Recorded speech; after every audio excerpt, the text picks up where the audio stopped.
পত্নীৰ লগত কাজিয়া কৰি ঘৰলৈ গোমাংস আনিলে বজ্ৰ ৰাজবংশীয়ে। মোৰ পত্নীয়ে মদু খায়, গাহৰিও খায়। মোৰ তিৰিটো মদ খায় নাপায়, আমাৰ গাহৰি খাব নাপায়, সি গাহৰিও খায় মদও খায়। আমি বৈষ্ণৱ ধৰ্মত শৰণ লৈছোঁ। মই মদ নাখাওঁ, তাইকো খাবলৈ বাধা দিছোঁ। মই কিন্তু মদ নাখাওঁ জীৱনত, মদৰ বটল চুই পোৱা নাই। মই তাক মানা কৰোঁ যে মদ খাব নালাগে, গতিকে ভাল নহয়, যিহেতু আমি বৈষ্ণৱ ধৰ্মত শৰণ লৈছোঁ। তাইক মানা কৰাৰ বাবে মোক 3 দিন ভাত দিয়া নাই। মোক আজি 3 দিন ধৰি ভাত দিয়া নাই, এইখিনি প্ৰতিবাদ কৰাৰ কাৰণে। মই বেলেগক খুৱাম বুলি অনা নাই, নিজে খাবলৈ আনিছোঁ।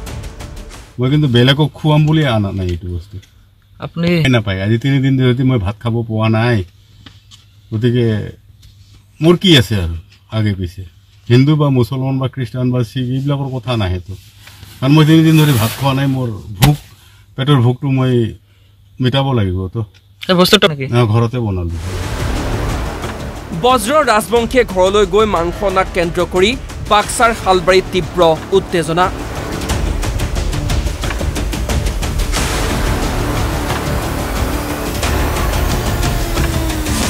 জানিব পৰা মতে পত্নীৰ সৈতে কাজিয়া কৰি ঘৰলৈ গোমাংস আনে লোকজনে।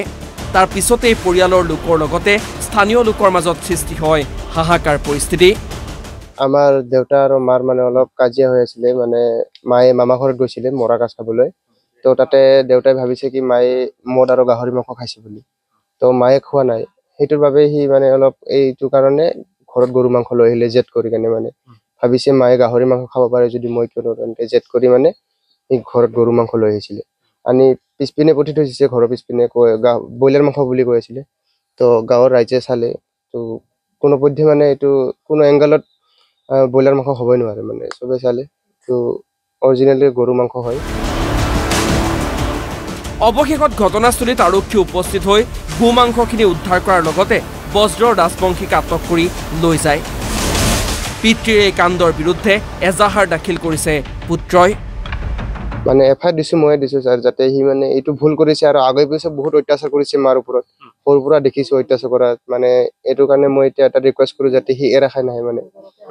মানে এতিয়া বেয়া লাগে এনেকৈ চাই থাকিব মাক, মানে মাৰিবও নোৱাৰোঁ তাক, দেউতা হয় যিহেতু। সেইকাৰণে আইনমতে কামটো মানে একশ্যনটো ল'লে হ'ল, যাতে সি ঘূৰি নাহে আৰু আমাৰ ইয়াতে। জ্ঞাতি গাঁৱৰ বজ্ৰ ৰাজবংশী, তেখেতৰ ল'ৰাটোৱে মোৰ লগত যোগাযোগ কৰিছে যে মোৰ দেউতাই গৰু মাংস লৈ আহিছে বুলি ঘৰত। তো আমি আহি কিনে ৰাইজৰ মানুহ আহি পেলাই সোধ-পোছ কৰাত মানে গম পালোঁ যে সিহঁতৰ মানে আজি কেইদিনমান ধৰি মানে পৰিয়ালকেন্দ্ৰিক কিবা এটা খামখেলি চলি আছিল মাকৰ লগত, মানে গিৰেক ঘৈণীয়েকৰ মাজত। তো জনামতে মাক ঘৈণীয়েকৰ ঘৰ মাহিপাৰাত, তো তেখেতসকলৰ তাত কিবা মানে শ্ৰাদ্ধৰ কিবা কাম আছিলে।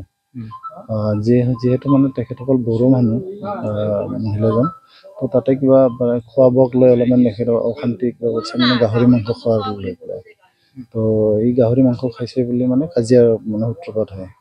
তো তেনে ক্ষেত্ৰত মানে ই আজি কি কৰিছে, গৰুৰ মাংস লৈ আহিছে। মানে তো যদি গাহৰি খাব পাৰা মই গৰু খাম, তাৰ মানে সেই লৈ আনি মানে ঘৰত মানে হাই হাল্লা হয়, আমি সমাজৰ মানুহ আহোঁ।